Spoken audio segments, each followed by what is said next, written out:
दोस्तों नमस्ते। मैं एसपी सर आपका अपने YouTube चैनल जीवन और विज्ञान में स्वागत करता हूँ। जैसा कि मैं अपने पिछले क्लास में आप लोगों को जेनेटिक्स पढ़ा रहा था, आज मैं उसी जेनेटिक्स की क्लास को आगे लेकर चल रहा हूँ, बढ़ रहा हूँ।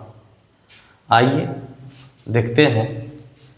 हम लोग पिछले क्लास में पढ़ चुके थे कि जेनेटिक्स किसे कहते हैं, क्या होता है जेनेटिक्स। जेनेटिक्स का मतलब मैंने बताया था कि अणु, दैट मीन्स डीएनए और आरएनए, ओके, एवं वांशिकी मतलब वंश, वांशिकी मतलब वंश, और वंश मीन्स क्या होता है, खानदान। क्या होता है, खानदान। इतने बात में कोई दिक्कत नहीं है। तो अनुवांशिकी मतलब डीएनए आरएनए, और वंश मीन्स क्या होता है, खानदान। तो अब यहाँ देखने वाली बात यह है कि जब भी अनुवांशिकी की बात आएगी, जेनेटिक्स की बात आएगी, तो हम लोग पढ़ेंगे वंश और इस डीएनए के बारे में, यानी कि इसका अध्ययन होगा। और वंश मीन्स हम सभी जानते हैं, खानदान का मतलब होता है एक पीढ़ी से दूसरे पीढ़ी। जैसे यहाँ यदि माता पिता हैं तो उनके बच्चे, माता पिता एवं इनके बच्चे या इनके जो माता पिता थे, तो ये माता पिता और इनके बच्चों के बीच में कुछ ना कुछ समानताएं एवं असमानताएं पाई जाती है। समानताएं और असमानताएं पाई जाती है। इसी समानताएं और असमानताएं का जब अध्ययन करते हैं तो कहलाता है अनुवांशिकी। क्या कहलाता है, तो यह अनुवांशिकी कहलाता है। अब देखिए, माता पिता के बीच समान एवं असमान गुणों का अध्ययन, असमान गुणों का अध्ययन क्या कहलाता है, अनुवांशिकी कहलाता है। लेकिन जब कहा जाएगा कि इस माता पिता से उनके बच्चों में जो गुण प्रवेश करता है, चाहे वह समान हो या असमान, तो यह प्रवेश करना मतलब अनुवांशिकता। ठीक है, दोनों पॉइंट क्लियर। अनुवांशिकी मीन्स अध्ययन, मतलब यह विज्ञान का वैसा शाखा, यदि इसका परिभाषा दिया जाएगा तो एकदम साधारण है कि विज्ञान की वैसी शाखा जिसके अंतर्गत हम सभी माता पिता एवं उनके बच्चों के बीच समान और समान गुणों का अध्ययन करते हैं तो अनुवांशिकता कहलाता है, अनुवांशिकी कहलाता है। लेकिन जब माता पिता से उनके बच्चों में जो कोई गुण प्रवेश करता है तो इस प्रोसेस को अनुवांशिकता कहते हैं। तो अनुवांशिकी और अनुवांशिकता में किसी भी तरह का दिक्कत नहीं रहा। अब इसके बाद है हमारा कि आखिर इस अनुवांशिकता को किसने खोजा। इसके बारे में किसी न किसी साइंटिस्ट के दिमाग में आया होगा कि आखिर माता और पिता के बीच समान और असमान गुण होता है तो किसके कारण होता है, कौन सा ऐसा परिवर्तन होता है कि मम्मी पापा से बच्चे कुछ अलग हो जाते हैं, कुछ गुण समान होता है। तो उस वैज्ञानिक का नाम है ग्रेगर जॉन मेंडल, और इसे मेंडल नाम से जाना जाता है। कौन सा है ये साइंटिस्ट, ग्रेगर जॉन मेंडल। नाम देखिए कितना अच्छा है, ग्रेगर जॉन मेंडल।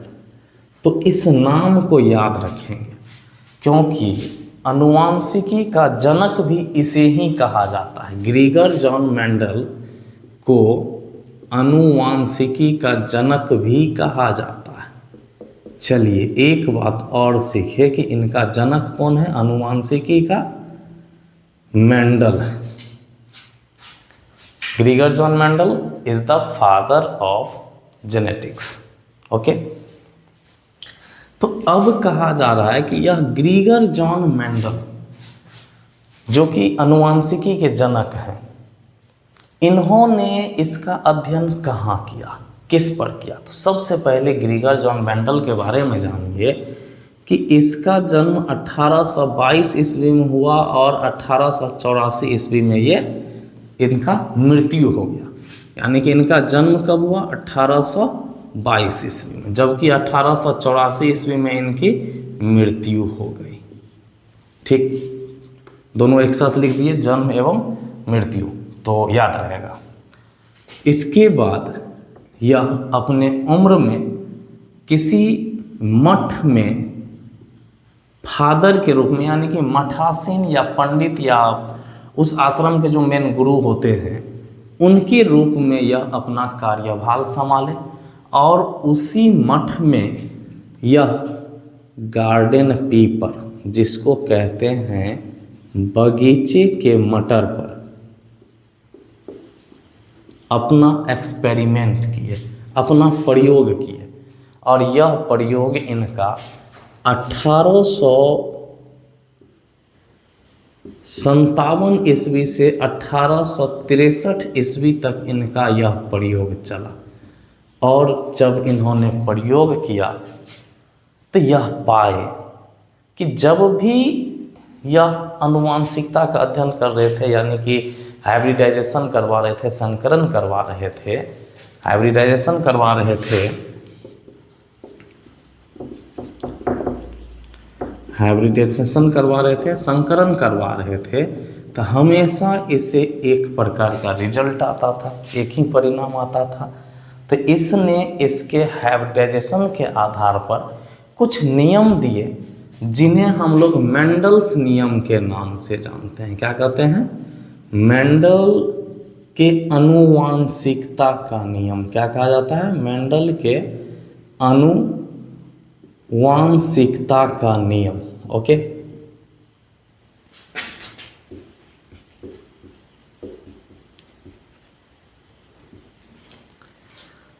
तो जब यह हाइब्रिडाइजेशन एक्सपेरिमेंट कराए तो मेंडल के आनुवांशिकता का नियम दिए, और इन्हें यह natural society historical of Brunn, natural society historical of Brunn नामक पत्रिका में छपवाए। ठीक है, प्रस्तुत किए। लेकिन इनके इस एक्सपेरिमेंट को, इनके इस संकरण हाइब्रिडाइजेशन के एक्सपेरिमेंट को किसी भी वैज्ञानिक द्वारा ध्यान नहीं दिया गया, क्योंकि उस समय डार्विन के सिद्धांतों पर अध्ययन करने में लगे हुए थे साइंटिस्ट। तो इस तरह से इनका जो यह एक्सपेरिमेंट था, प्रयोग था, इसे सर्वमान्यता प्राप्त नहीं हुआ। मतलब साइंटिस्ट के नज़र में नहीं गया, इस पे एक्सपेरिमेंट नहीं हुआ, फिर इनको मान्यता भी नहीं मिल पाया। अब बताइए, यदि कहीं पे कह दिया जाए कि फलना जगह जो है ऐसा हो गया है, जैसे कुछ दिन पहले की बात है कि बताया गया कि पीपल के पत्तों से जो है मोबाइल चार्ज हो रहा था, नोकिया 2690, नोकिया 1100 के समय में। अभी तो बहुत सारा स्मार्टफोन है और बैटरी खुलता भी नहीं है। तो वो चांस ऑफ डिस्कवरी कुछ ऐसा था, लेकिन उस चीज़ पे हमारे जो देश के वैज्ञानिक थे या बाहर के जो भी थे, जो नॉलेजेबल थे, तो उन्होंने उस पर रिसर्च किया कि आखिर ऐसा क्यों होता है, क्यों हुआ ऐसा, और उस चीज़ पे रिसर्च करके उसका समाधान दिए कि हाँ ऐसा था, ऐसा हो गया, ये हो सकता है, वो हो सकता है। उस समय में बहुत सारी कहानियाँ चली थी, मुझे याद है। तो यहाँ पर क्या है, यह जो बताए कि ऐसा हुआ, तो ऐसा तो नहीं है कि ये बोले और जो कहे वही सही हो गया। इस पे जब तक साइंटिस्ट लोग रिसर्च नहीं करेंगे तो फिर उसको मान्यता प्राप्त नहीं होगा। नहीं तो अभी साइंस इतना डेवलप हुआ है कि आदमी जो है हर चीज़ पे रिसर्च कर रहा है। एक भी बात हो जाए कहीं भी कुछ भी बोल दे तो उस चीज़ पे पहले रिसर्च किया जाता है। और पहले के समय में क्या होता था, कहीं भी जो है शिवलिंग जो है कहीं बाबा को उखाड़ दिया, हाँ यहाँ मिट्टी में जो है शिवलिंग उखड़ा है, यहाँ ये भगवान वहाँ वो भगवान, इस तरह से होता था। और अभी भी यदि आपको मान के चलिए कि कुछ ऐसा करना हो कि हाँ फलना जगह जो हमको ये डालना है, मान के चलिए एक पत्थर है, छोटा सा एक पत्थर है, कहीं गड्ढा खोद करके उसमें 5 केजी 10 केजी चना डाल दिया जाए या चावल डाल दिया जाए, उसको नीचे ढक दिया जाए, उसके ऊपर जो है एक तल लगा करके उस पर किसी तरह का पत्थर को रख दिया जाए, ठीक। तो अब वह जो चना है 5 केजी 10 केजी, तो वो चना कहीं ना कहीं तो फूलेगा, और फूलने के बाद उस चना में क्या होगा, फूलेगा तो ज़मीन वहाँ का उठेगा, ज़मीन उठेगा तो लोगों का कहना होगा कि इसको जो है खुदाई कीजिए, खुदाई किए मिला वहाँ पे पत्थर, तो देखिए शंकर भगवान को तुरंत उत्पन्न कर दिया गया ना। तो यही होता है, लेकिन उस पे क्या होगा, उस समय में मान लिया जाता था। लेकिन अभी क्या है, इतने सारे लोग हैं दिमाग वाले, हर चीज़ पे अपना एक्सपेरिमेंट करते हैं। अभी उसको उखाड़ के देखा कि भाई और उखाड़ो, इसके नीचे क्या है, क्योंकि उनको पता है कि इसका भी स्कैम हो सकता है और होता है।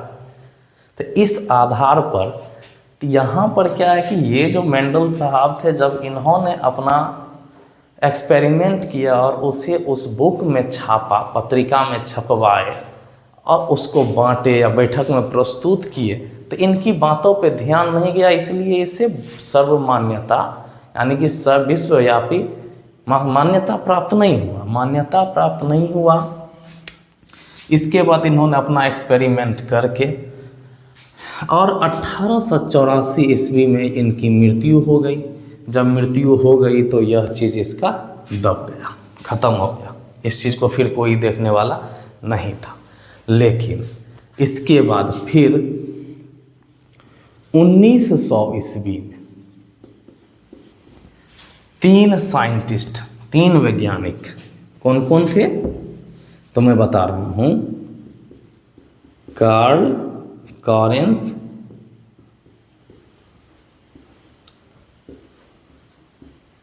सेमाक और ह्यूगो डी वेरिज। मतलब यह 3 साइंटिस्ट ऐसे थे कि इनको फिर इन्होंने क्या किया, उजागर किया। जब उन्होंने आनुवांशिकता का अध्ययन किया, इस हाइब्रिडाइजेशन एक्सपेरिमेंट को किया, तो इन्हें यह पता चला कि जिसकी बात मैं अभी कर रहा हूँ 1900 ईस्वी में, ये चीज़ तो किसी वैज्ञानिक को, मतलब मेंडल साहब को 40 वर्ष पहले यानी कि बहुत दिन पहले ही पता कर चुके हैं।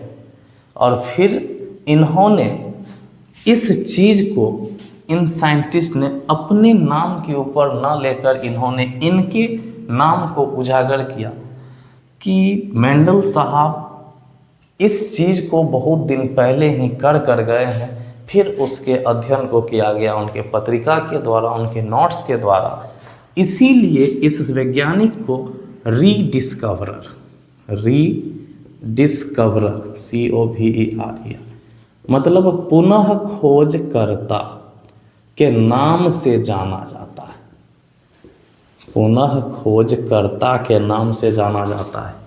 रीडिस्कवरर of Mendel's law, rediscoverer of Mendel's law, ठीक है। तो कौन कौन थे, कार्ल कॉरेंस, सेमाक, ह्यूगो डी वेरिज, हॉलैंड के, जर्मनी के और एक अमेरिका के, ठीक। हॉलैंड, जर्मनी और अमेरिका के यह तीनों वैज्ञानिक थे और इन्हें रीडिस्कवरर ऑफ मेंडल्स लॉ कहा जाता है। तो इतने बात में किसी भी तरह के आप लोगों को दिक्कत नहीं है। तो अब क्या है कि जब इन्होंने इतना बात बताया, इस चीज़ को हम लोग समझ चुके हैं। इसमें मेन चीज़ आपको ध्यान रखना है कि ये अनुवांशिकी, तो माता पिता एवं बच्चों के बीच समान एवं असमान गुणों का अध्ययन करना, ठीक। अनुवांशिकी एक विषय, एक सब्जेक्ट, विज्ञान की वैसी शाखा जिसके अंतर्गत माता पिता एवं उनके बच्चों के बीच समान एवं असमान गुणों का अध्ययन किया जाता है, उससे अनुवांशिकी कहते हैं। हेरिडिटी, माता पिता से किसी गुण का बच्चों में प्रवेश करना अनुवांशिकता कहलाता है, हेरिडिटी कहलाता है। ग्रीगर जॉन मेंडल ने अनुवांशिकी को का जनक कहा जाता है। इसे 1822 ईस्वी में जन्म लिए, जबकि 1884 ईस्वी में मृत्यु हो गई। बगीचे के मटर पर अपना एक्सपेरिमेंट किए। 1857 से 1863 ईस्वी तक इन्होंने अपने एक्सपेरिमेंट को जारी रखा। हाइब्रिडाइजेशन, इन्होंने अपने हाइब्रिडाइजेशन के द्वारा मेंडल के को अनुवांशिकता, इसे लॉ ऑफ मेंडल्स लॉ यानी कि अनुवांशिक, मेंडल का अनुवांशिकता का नियम भी कहा जाता है। इसे natural society historical of Brunn नामक बैठक में पत्रिका में प्रस्तुत किया। 1900 ईस्वी में कार्ल कॉरेंस, से मार्क, ह्यूगो डी वेरिज हॉलैंड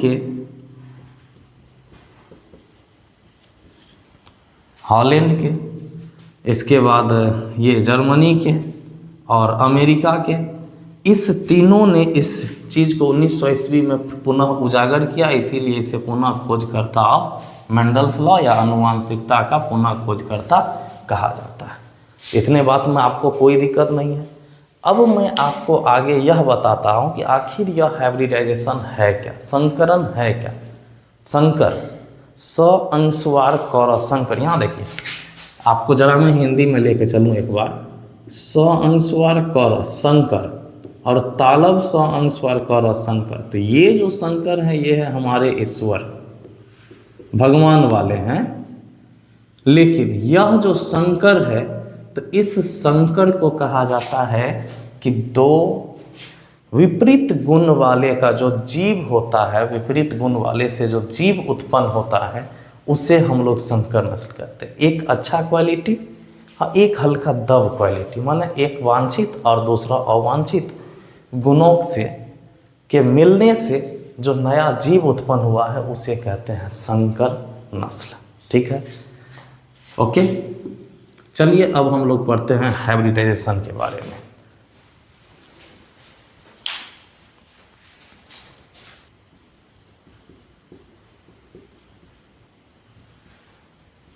ऑस्ट्रिया और कार्ल कॉरेंस कहाँ के थे? तो जर्मनी के। इस चीज़ को भी याद रख लीजिए, ठीक है। कार्ल कॉरेंस जर्मनी, से मार्क ऑस्ट्रिया, ह्यूगो डी वेरिज हॉलैंड। 1900 ईस्वी में इसे रीडिस्कवरर, REDISCOVERER, रीडिस्कवरर ऑफ मेंडल्स लॉ कहा जाता है। इतने में कोई भी दिक्कत नहीं है। तो अब हम लोग क्या बताएं कि अब हम लोग हाइब्रिडाइजेशन के बारे में पढ़ेंगे। तो मैं बोर्ड को ज़रा इरेज करता हूँ।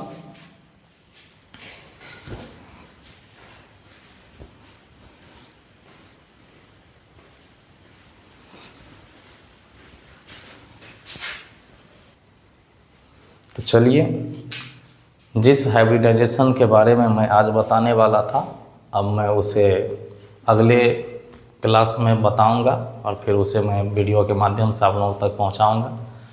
तब तक के लिए आप हमारे इस चैनल जीवन और विज्ञान को सब्सक्राइब करें, शेयर करें और हमारे जो भी वीडियोज़ हैं उन्हें लाइक करें, ताकि मैं आपको और भी अधिक से अधिक कंटेंट दे पाऊँ अच्छी तरह से। इसके साथ ही साथ आपके जो 12th क्लास के बायो के जो भी तैयारी होंगे, मैं आप लोगों को बहुत ही बेहतर तरीके से करवाऊंगा। आप लोग इस वीडियो को हमेशा देखने का कोशिश करें और इनसे सीखने का कोशिश करें।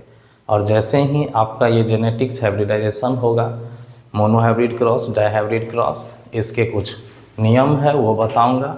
फिर मैं इस पे क्वेश्चन के माध्यम से आप लोगों का टेस्ट लूँगा। Okay, thank you, bye.